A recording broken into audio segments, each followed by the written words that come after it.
PSC ട്യൂട്ടോറിയലിൻ്റെ പുതിയൊരു അധ്യായത്തിലേക്ക് എല്ലാവർക്കും സ്വാഗതം. നമ്മുടെ ഇന്നത്തെ വീഡിയോ കഴിഞ്ഞ ദിവസങ്ങളിലായി അപ്ലോഡ് ചെയ്ത വീഡിയോയുടെ കണ്ടിന്യൂസ് ആയിട്ടുള്ള വീഡിയോ ആണ്. കഴിഞ്ഞ ദിവസങ്ങളിലായിട്ട് ഞാൻ പ്രീവിയസ് ഇയർ ക്വസ്റ്റ്യനിൽ നിന്നും 70 ക്വസ്റ്റ്യനും അതിൻ്റെ ആൻസറും ഡിസ്കസ് ചെയ്ത് പോയിട്ടുണ്ടായിരുന്നു. അപ്പോൾ അതിൻ്റെ കണ്ടിന്യൂസ് ആയിട്ടുള്ളൊരു വീഡിയോ ആണ്. ഇന്നത്തെ നമ്മുടെ വീഡിയോയിൽ ഒരു 10 ക്വസ്റ്റ്യൻ മാത്സിൽ വരുന്നൊരു 10 ക്വസ്റ്റ്യൻ ഇൻക്ലൂഡ് ചെയ്തിട്ടുള്ളൊരു വീഡിയോ ആണ്. 71ാമത്തെ ക്വസ്റ്റ്യൻ, 250 മീറ്റർ നീളമുള്ള ഒരു ട്രെയിൻ 150 മീറ്റർ നീളമുള്ളൊരു പാലം കടക്കാൻ 30 സെക്കൻഡ് എടുത്താൽ അതിൻ്റെ വേഗത എന്ത്? 4 ഓപ്ഷൻസ് കൊടുത്തിട്ടുണ്ട്. ഇതിൻ്റെ ആൻസർ വരുന്നത് ഓപ്ഷൻ സി 48 കിലോമീറ്റർ പെർ മണിക്കൂറാണ് കറക്റ്റ് ആൻസർ. നമുക്കിത് എങ്ങനെ കിട്ടിയെന്നും കൂടെ ഒന്ന് നോക്കാം. ഇവിടെ ട്രെയിനിൻ്റെ നീളം 250 മീറ്റർ നമുക്ക് ക്വസ്റ്റ്യനിൽ കൊടുത്തിട്ടുണ്ട്. അതുപോലെ പാലത്തിൻ്റെ നീളം 150 മീറ്റർ എന്നും കൊടുത്തിട്ടുണ്ട്. അങ്ങനെയാണെങ്കിൽ ആകെ ദൂരം എത്രയാണ്? ട്രെയിനിൻ്റെ നീളം 250, അതിൻ്റെ കൂടെ എത്ര ദൂരമാണ് താണ്ടേണ്ടത്? 150 മീറ്ററാണ്. അപ്പോൾ പാലത്തിൻ്റെ നീളം 150 മീറ്റർ. അങ്ങനെയാണെങ്കിൽ ആകെ ദൂരം നമുക്ക് എങ്ങനെ കാൽക്കുലേറ്റ് ചെയ്യാം? 250 + 150 = 400 മീറ്ററാണ് ആകെ ദൂരം. അപ്പോൾ നമുക്കിവിടെ ദൂരം കിട്ടി. ഇനി പാലം കടക്കാൻ വേണ്ടി വന്ന സമയവും നമ്മുടെ ക്വസ്റ്റ്യനിലുണ്ട്, 30 സെക്കൻഡ് ആണെന്ന്. അങ്ങനെയാണെങ്കിൽ നമുക്ക് വേഗത കണ്ടുപിടിക്കാനുള്ള ഇക്വേഷൻ എന്താണ്? ദൂരം ബൈ സമയമാണ്. അപ്പോൾ ദൂരം 400 മീറ്ററും സമയം 30 സെക്കൻഡും എന്ന് കൊടുത്തിട്ടുണ്ട്. അപ്പം 400 / 30 മീറ്റർ പെർ സെക്കൻഡ്. അതിൽ 0 വെട്ടിപ്പോകും, 40/3 എന്ന് കിട്ടി. അപ്പോൾ ഇവിടെ ശ്രദ്ധിക്കേണ്ട ഒരു കാര്യം, നമുക്ക് ആൻസർ 40/3 കിട്ടിയിട്ടുണ്ട്, അല്ലെങ്കിൽ നമുക്ക് അതിനെ ഡിവൈഡ് ചെയ്തൊരു ആൻസർ കിട്ടുമല്ലോ, അതിലോട്ടും എത്താം. പക്ഷേ നമ്മുടെ ഓപ്ഷനിൽ കൊടുത്തിട്ടുള്ളതിൽ ഈ 40/3 എന്നോ അല്ലെങ്കിൽ അത് ഡിവൈഡ് ചെയ്ത് കിട്ടുന്ന ഒരു സംഖ്യ ഒന്നും നമ്മുടെ ഓപ്ഷനിൽ ഇല്ല. അത് മാത്രമല്ല, ഇവിടെ മീറ്റർ പെർ സെക്കൻഡ് ആണ് ഇതിൻ്റെ യൂണിറ്റ് കൊടുത്തിരിക്കുന്നത്. വേഗതയുടെ യൂണിറ്റ് ആയിട്ടാണ് ഇവിടെ കൊടുത്തേക്കുന്നത് മീറ്റർ പെർ സെക്കൻഡ്. അപ്പോൾ ഈ മീറ്റർ പെർ സെക്കൻഡിനെ നമ്മുടെ ഓപ്ഷനിൽ കൊടുത്തേക്കുന്നത് എന്താണ്? കിലോമീറ്റർ പെർ അവർ എന്നാണ് കൊടുത്തേക്കുന്നത്. എല്ലാ ഓപ്ഷനും കിലോമീറ്റർ പെർ അവർ എന്നാണല്ലേ കൊടുത്തേക്കുന്നത്. അപ്പോൾ നമുക്ക് ഈ കിട്ടിയ മീറ്റർ പെർ സെക്കൻഡ് എന്ന് പറയുന്നതിനെ കിലോമീറ്റർ പെർ അവറിലേക്ക് മാറ്റണം. അപ്പോൾ നമുക്ക് ഓപ്ഷനിലുള്ളൊരു ആൻസർ കിട്ടും. എങ്ങനെയാണ് മാറ്റേണ്ടത്? ഓക്കെ, മീറ്റർ പെർ സെക്കൻഡിനെ കിലോമീറ്റർ പെർ അവറിലേക്ക് മാറ്റാൻ വേണ്ടിയിട്ട് നമുക്ക് ആ കിട്ടിയിരിക്കുന്ന വേഗതയെ എത്ര കൊണ്ടാണ് ഇൻറ്റു ചെയ്യേണ്ടത്? 3.6 കൊണ്ട് മൾട്ടിപ്ലൈ ചെയ്യുക. നമുക്ക് കിട്ടിയിരിക്കുന്ന വേഗത എന്ന് പറഞ്ഞൊരു സംഖ്യ കിട്ടിയിട്ടുണ്ടല്ലോ, ആ സംഖ്യയെ 3.6 കൊണ്ട് മൾട്ടിപ്ലൈ ചെയ്യുമ്പോൾ നമുക്ക് മീറ്റർ പെർ സെക്കൻഡിനെ കിലോമീറ്റർ പെർ അവറിലേക്ക് മാറ്റാൻ പറ്റും. അപ്പോൾ നമ്മളിവിടെ 40/3 എന്നുള്ളതിനെ ഇൻറ്റു 3.6 കൊണ്ട് മൾട്ടിപ്ലൈ ചെയ്തിട്ട് കിട്ടിയ ആൻസറാണ് 48 കിലോമീറ്റർ പെർ അവർ കിട്ടിയിട്ടുണ്ട്. അപ്പോൾ ആൻസർ വരുന്നത് 48 കിലോമീറ്റർ പെർ അവർ. 72ാമത്തെ ക്വസ്റ്റ്യൻ, 10നും 100നും ഇടയിൽ 3 കൊണ്ട് നിശേഷം ഹരിക്കാവുന്ന എത്ര സംഖ്യകളുണ്ട്? ഓക്കെ, ഇവിടെ നോക്കിക്കേ, 3 കൊണ്ട് നിശേഷം ഹരിക്കാവുന്ന സംഖ്യകൾ എന്ന് വെച്ചാൽ 3 കൊണ്ട് നമ്മൾ ഹരിക്കുമ്പോൾ അതിൻ്റെ ശിഷ്ടം എപ്പോഴും 0 കിട്ടണം. ഓക്കെ, അതായത് ഒരു പൂർണ്ണസംഖ്യ തന്നെ ആൻസറായിട്ട് കിട്ടണം. എന്നാൽ മാത്രമാണല്ലോ നമുക്ക് ശിഷ്ടം 0 ആയിട്ട് കിട്ടുന്നത്. അപ്പോൾ നിശേഷം ഹരിക്കാവുന്ന സംഖ്യ ചോദിക്കുമ്പോൾ അതിൻ്റെ ശിഷ്ടം എപ്പോഴും 0 ആയിരിക്കണം.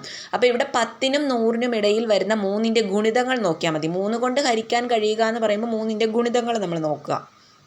ഇവിടെ 10നും 100നും ഇടയിൽ വരുന്ന 3ൻ്റെ ഗുണിതങ്ങൾ ഏതൊക്കെയാണ്? തുടക്കം തന്നെ 12 വരും അല്ലേ? 12, 15, 18 എക്സെട്ര അങ്ങനെ വരും. പിന്നെ 100ന് താഴെ നിൽക്കുന്ന സംഖ്യ ഏതായിട്ടും വരും? ലാസ്റ്റത്തെ സംഖ്യ 3 കൊണ്ട് നിശേഷം ഹരിക്കാവുന്നത്, ശിഷ്ടം 0 കിട്ടുന്നത് 99 ആണ്. പിന്നെ 3ൻ്റെ ഗുണിതങ്ങൾ കണ്ടിന്യൂസ് ആയിട്ട് പോകുന്നത് കൊണ്ട് തന്നെ ഇതൊരു സമാന്തര ശ്രേണിയും കൂടെയാണ് അല്ലേ? സമാന്തര ശ്രേണിയാണെന്ന് കാരണം പൊതുവ്യത്യാസം 3 ആണ്. 3ൻ്റെ ഗുണിതങ്ങളല്ലേ, അപ്പോൾ അതിൻ്റെ പൊതുവ്യത്യാസം എപ്പോഴും 3 ആയിരിക്കും. പിന്നെ പദങ്ങളുടെ എണ്ണമാണ് നമുക്കിവിടെ വേണ്ടത്. 3നും 100നും ഇടയിൽ 3 കൊണ്ട് നിശേഷം ഹരിക്കാവുന്ന സംഖ്യകളുടെ എണ്ണമല്ല ചോദിച്ചത്. എണ്ണം എന്ന് പറയുമ്പോൾ പദങ്ങളുടെ എണ്ണമാണ് വേണ്ടത്. പദങ്ങളുടെ എണ്ണത്തിന് നമ്മളെപ്പോഴും n എന്ന് പറയുന്ന ലെറ്റർ കൊണ്ടാണ് സൂചിപ്പിക്കുന്നത്. അങ്ങനെ n കണ്ടുപിടിക്കണം, അല്ലെങ്കിൽ പദങ്ങളുടെ എണ്ണം കണ്ടുപിടിക്കുന്ന ഒരു ഫോർമുലയാണ് അവസാന പദം മൈനസ് ആദ്യ പദം ഡിവൈഡഡ് ബൈ പൊതുവ്യത്യാസം +1 എന്നുള്ളത്. നമ്മൾ സമാന്തര ശ്രേണികൾ എന്ന് പറയുന്ന ഒരു പാഠഭാഗത്ത് പഠിച്ചിട്ടുള്ളതാണ്. എന്താണ് പദങ്ങളുടെ എണ്ണം എന്ന് പറയുന്നത്? എങ്ങനെയാണ് കണ്ടുപിടിക്കേണ്ടത്? അവസാന പദം മൈനസ് ആദ്യ പദം ഡിവൈഡഡ് ബൈ പൊതുവ്യത്യാസം +1 ആണ് പദങ്ങളുടെ എണ്ണം കണ്ടുപിടിക്കാനുള്ള ഒരു ഇക്വേഷൻ. നമുക്ക് ഈ തന്നിട്ടുള്ളതിലെല്ലാം നമുക്ക് കിട്ടിയിട്ടുണ്ട്, സംഖ്യകളുണ്ട്. അപ്പോൾ നമ്മൾ അത് അതിൻ്റെ സ്ഥാനത്ത് കൊടുത്ത് ചെയ്ത് നോക്കാം. അവസാന പദം എന്ന് പറയുന്നത് 99 ആണ്, മൈനസ് ആദ്യ പദം 12 ഡിവൈഡഡ് ബൈ പൊതുവ്യത്യാസം 3 +1. അപ്പോൾ നമുക്ക് 87 ഡിവൈഡഡ് ബൈ 3 +1 കിട്ടി. ആൻസർ 30 കിട്ടി. അപ്പോൾ ഓപ്ഷൻ എ എന്ന് പറയുന്നത് 30 ആണ് ആൻസർ. ഓപ്ഷൻ എ 30 ആണ് കറക്റ്റായിട്ടുള്ള ആൻസർ. 73ാമത്തെ ക്വസ്റ്റ്യൻ, 4000 രൂപ 10% പലിശ നിരക്കിൽ ഇരട്ടിക്കാൻ എത്ര വർഷം കഴിയണം? 4 ഓപ്ഷൻ തന്നിട്ടുണ്ട്. ശരിയായിട്ടുള്ള ആൻസർ വരുന്നത് ഓപ്ഷൻ ബി 10 ആണ്. എങ്ങനെ കിട്ടിയെന്ന് നോക്കാം. ഇവിടെ ഒരു തുക നമ്മൾ 6 പലിശ നിരക്കിൽ നിക്ഷേപിച്ചാൽ, ഓക്കെ, ഒരു തുക 6 പലിശ നിരക്കിൽ നിക്ഷേപിച്ചാൽ 100/6 വർഷം കൊണ്ട് ഇരട്ടിയാകുമെന്നാണ് പറയുന്നത്. നമ്മുടെ ഇവിടെ 6 എന്ന് പറയുന്നത് എത്രയാണ്? 10 അല്ലേ? 10% ക്വസ്റ്റ്യനിൽ കൊടുത്തിട്ടുണ്ട്. അങ്ങനെയാണെങ്കിൽ 100/10 എന്ന് പറയുന്നത് എത്ര വർഷമാണ്? 10 വർഷം. 10 വർഷം കൊണ്ടല്ല ഇരട്ടിയാകുന്നത്. ആൻസർ അപ്പോൾ 10. ക്വസ്റ്റ്യൻ 74. 500 രൂപയുടെ ഹെഡ്സെറ്റ് 15% വില കൂട്ടിയ ശേഷം 15% വില കുറയ്ക്കുന്നുവെങ്കിൽ ലാഭമോ നഷ്ടമോ? എത്ര രൂപ? ഓക്കെ, ക്വസ്റ്റ്യൻ മനസ്സിലായല്ലോ. അപ്പം ഇതിൻ്റെ ആൻസർ വരുന്നത് ഓപ്ഷൻ ഡി ആണ്, നഷ്ടമാണ്. 11.25 രൂപ. എങ്ങനെ കിട്ടിയെന്നും കൂടി നോക്കാം. ഇവിടെ നോക്കൂ, ഹെഡ്സെറ്റിൻ്റെ യഥാർത്ഥ വില എത്രയാണ്? ക്വസ്റ്റ്യനിലുണ്ട് 500 രൂപയാണെന്നുണ്ട്. നമ്മളതിനെ 15% വില കൂട്ടിയപ്പോൾ അതിൻ്റെ പ്രൈസ് എത്രയാണെന്ന് നോക്കാം. 15% വില കൂട്ടുക എന്ന് പറഞ്ഞു കഴിഞ്ഞാൽ നമുക്ക് 100ൻ്റെ ഒരു 15% കൂട്ടുക എന്ന് പറയുമ്പോൾ 115 ആണല്ലേ? ഹെഡ്സെറ്റിൻ്റെ യഥാർത്ഥ വില 500. അപ്പോൾ 500 × 115 divided by 100 is equal to 57,500 കിട്ടി. 57,500 ഡിവൈഡഡ് ബൈ 100, 0 വെട്ടിപ്പോകും, 575 ആൻസർ കിട്ടി. 15% വില കൂട്ടിയപ്പോൾ 575 ആയി അതിൻ്റെ പ്രൈസ്. ഇനി നമുക്കതിൻ്റെ 15% വില കുറച്ച് കഴിഞ്ഞാൽ ഏത് പ്രൈസാണ് കിട്ടുന്നതെന്ന് നോക്കാം അല്ലേ? 500ൻ്റെ 15% വില നമ്മൾ കുറയ്ക്കുക. അതായത് 100ൻ്റെ 15% എന്ന് പറയുമ്പോൾ 85 അല്ലേ? 100ൽ നിന്ന് 15 കുറയ്ക്കുമ്പോൾ 85. 500 × 85 ഡിവൈഡഡ് ബൈ 100, 48,875 ഡിവൈഡഡ് ബൈ 100 കിട്ടി. എത്രയാണ്? ഡിവൈഡ് ചെയ്യുമ്പോൾ 488.75 ആൻസർ കിട്ടിയത്. അപ്പോൾ നമ്മൾ ഇതിൻ്റെ വ്യത്യാസം എങ്ങനെയാണ് കണ്ടുപിടിക്കുന്നത്? ലാഭമാണോ നഷ്ടമാണോ എന്ന് കണ്ടുപിടിക്കാൻ നമുക്ക് ഉള്ള തുകയിൽ നിന്നും കിട്ടിയ തുക മൈനസ് ചെയ്യണ്ടേ? അപ്പോൾ ഇവിടെ ക്വസ്റ്റ്യനിൽ പറയുന്നത് 15% വില കൂട്ടിയതിന് ശേഷം വീണ്ടും 15% വില കുറയ്ക്കുന്നുവെങ്കിൽ ലാഭമാണോ നഷ്ടമാണോ എന്നാണ് ചോദിച്ചിട്ടുള്ളത്. 15% വില കൂട്ടിയപ്പോൾ 575 കിട്ടിയെന്ന് നമുക്ക് മനസ്സിലായല്ലേ? ഇനി 15% വില കുറച്ച് വിറ്റപ്പോൾ അത് ലാഭമാണോ നഷ്ടമാണോ എന്ന് നോക്കാം അല്ലേ? എങ്ങനെ ചെയ്യണം? 500 മൈനസ് 15% വില കുറച്ചപ്പോൾ എത്രയാണുള്ളത്? 488.75 ആണ്. അത് 500ൽ നിന്ന് മൈനസ് ചെയ്യാം. എത്ര കിട്ടും? 11.25 രൂപ. അങ്ങനെ നോക്കുവാണെങ്കിൽ നഷ്ടമാണ്. എത്ര രൂപയാണ്? 11.25. 75ാമത്തെ question. 4x is equal to 4/2x ആയാൽ എക്സിൻ്റെ വില എന്ത്? ആൻസർ വരുന്നത് ഓപ്ഷൻ ബി 2/3 ആണേ. എങ്ങനെ കിട്ടി നോക്കാം. ഇവിടെ question 4x is equal to 4/2x എന്നല്ലേ കൊടുത്തേക്കുന്നത്. അപ്പം നമുക്ക് ഈ തന്നിരിക്കുന്ന സംഖ്യകളെയൊക്കെ സ്ക്വയർ രൂപത്തിലേക്ക് മാറ്റാൻ പറ്റുന്നതാണ് അല്ലേ?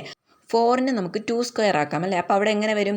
2² ആകും ഈസ് ഈക്വൽ ടു, പിന്നെ അവിടെ കിടക്കുന്ന 4നെ നമുക്ക് 2² ആക്കാം, ഡിവൈഡഡ് ബൈ താഴെ 2x ഉണ്ട്.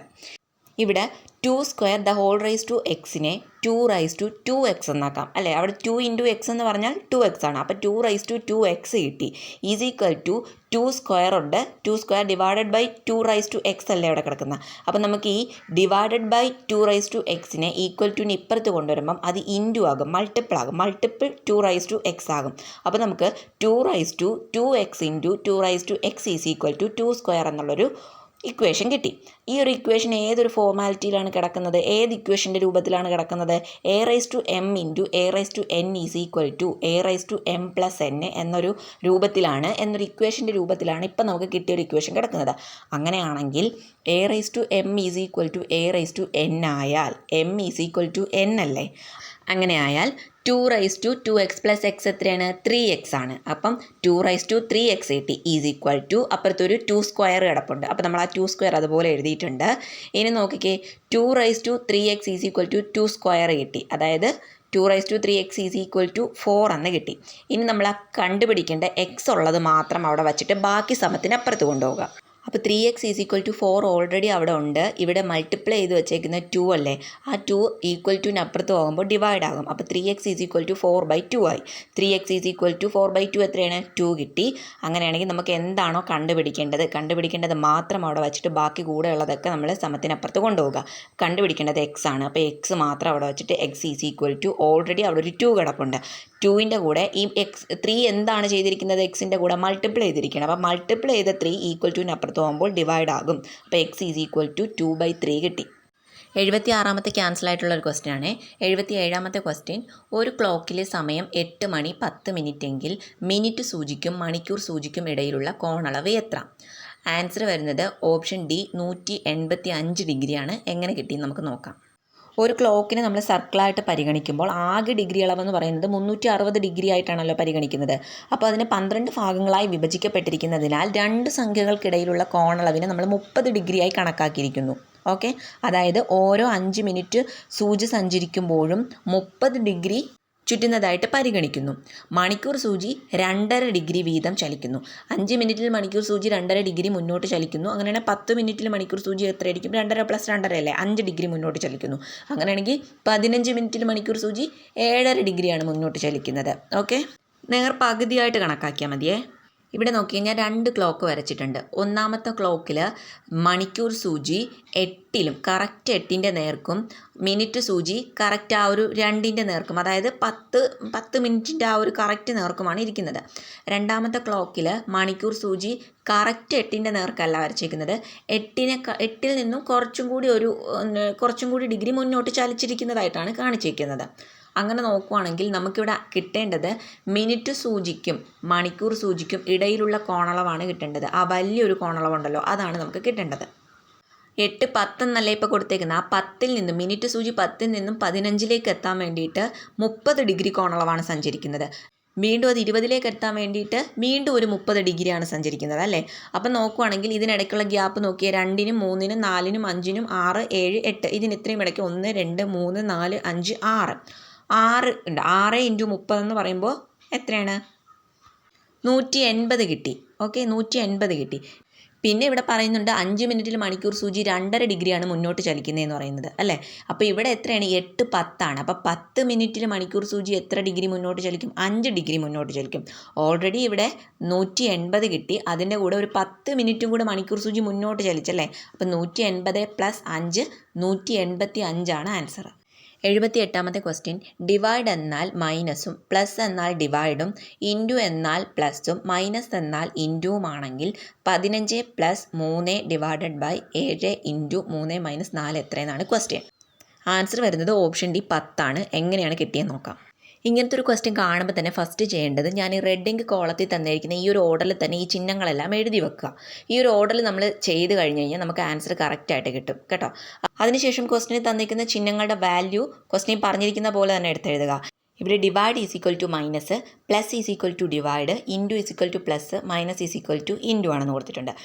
ക്വസ്റ്റ്യൻ എങ്ങനെയാണ്? 15 + 3 ÷ 7 × 3 - 4 എന്നാണ്. അപ്പം നമുക്ക് ഈ ചിഹ്നത്തിൻ്റെ സ്ഥാനത്ത് തന്നിരിക്കുന്ന ചിഹ്നം, ക്വസ്റ്റ്യനിൽ തന്നിരിക്കുന്ന ചിഹ്നം അങ്ങ് ചേർത്ത് കൊടുത്താൽ മതി.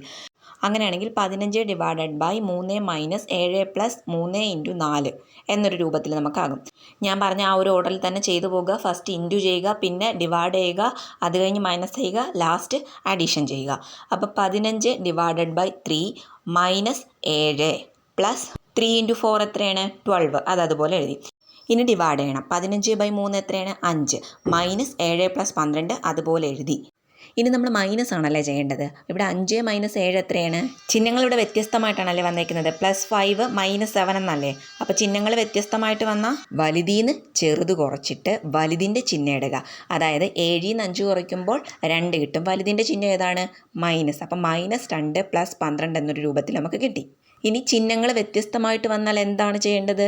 ചിഹ്നങ്ങൾ വ്യത്യസ്തമായിട്ട് വന്നാൽ വലുതീന്ന് ചെറുത് കുറച്ചിട്ട് വലുതിൻ്റെ ചിഹ്നങ്ങൾ എഴുതുക അല്ലേ. അപ്പോൾ 12ൽ 2 കുറയ്ക്കുക അല്ലേ. 12ൽ 2 കുറച്ചാൽ 10. വലുതിൻ്റെ ചിഹ്നം ഏതാണ്? പ്ലസ്. അപ്പോൾ ആൻസർ വരുന്നത് 10. ലാസ്റ്റ് ക്വസ്റ്റ്യൻ, ഒരു ക്ലോക്കിലെ സമയം 1 മണി 10 മിനിറ്റ് കാണിക്കുന്നുവെങ്കിൽ അതിൻ്റെ പ്രതിബിംബത്തിലെ സമയം എത്രയായിരിക്കും? ഇതിൻ്റെ ആൻസർ വരുന്നത് ഓപ്ഷൻ എ ആണ്, 10 മണി 50 മിനിറ്റ്. എങ്ങനെ കിട്ടിയെന്ന് നമുക്കൊന്ന് നോക്കാം. ഇങ്ങനെ പ്രതിബിംബ സമയം തന്നിട്ട് യഥാർത്ഥ സമയവും അതുപോലെ യഥാർത്ഥ സമയം തന്നിട്ട് പ്രതിബിംബ സമയവും കണ്ടുപിടിക്കാൻ ചോദിച്ചാൽ 11 മണി മുതൽ 1 മണി വരെ, ഓക്കെ, 11 മണി മുതൽ 1 മണി വരെയുള്ള സമയം തന്നാൽ നമ്മൾ ഏതിൽ നിന്നാണ് കുറയ്ക്കേണ്ടത്? 23:60 നിന്ന് കുറയ്ക്കുക. ബാക്കി ഏത് സമയം തന്നാലും 11:60 നിന്നും കുറച്ചാൽ മതി. 11 to 1 മണി വരെ ആണെങ്കിൽ 23:60 നിന്നും കുറയ്ക്കുക. ബാക്കി ഏത് സമയം തന്നാലും 11:60 നിന്നും കുറച്ചാൽ മതി. ഇവിടെ ക്വസ്റ്റ്യനിൽ പറഞ്ഞേക്കുന്നത് 1 മണി 10 മിനിറ്റ് അല്ലേ. അപ്പോൾ 1 മണിയും കഴിഞ്ഞ് 10 മിനിറ്റും കൂടെ അല്ലേ. അപ്പോൾ അത് 11 മുതൽ 1 മണി വരെയുള്ള സമയത്തിൽ ഉൾപ്പെടുത്തില്ല. 1 മണിക്ക് ശേഷമാണ് വരുന്നത്. അപ്പോൾ 1 മണിക്ക് ശേഷം വന്നു കഴിഞ്ഞാൽ ഏതിൽ നിന്നാണ് കുറയ്ക്കേണ്ടത്? 11:60 നിന്നാണ് കുറയ്ക്കേണ്ടത്. അപ്പോൾ 11:60 - 1 10 എത്രയാണ് ആൻസർ കിട്ടുന്നത്? 1050 എന്ന് കിട്ടും. അപ്പോൾ ഇന്നത്തെ വീഡിയോ ഇത്രയേ ഉള്ളൂ. വീഡിയോസൊക്കെ യൂസ്ഫുൾ ആയിട്ടുണ്ടെങ്കിൽ ലൈക്ക് ചെയ്യാനും ഷെയർ ചെയ്യാനും കമൻറ്റ് ചെയ്യാനും മറക്കരുത്. കൂടുതൽ വീഡിയോസിനായിട്ട് ചാനൽ ഒന്ന് സബ്സ്ക്രൈബ് ചെയ്ത് സപ്പോർട്ടും കൂടി ചെയ്യുക.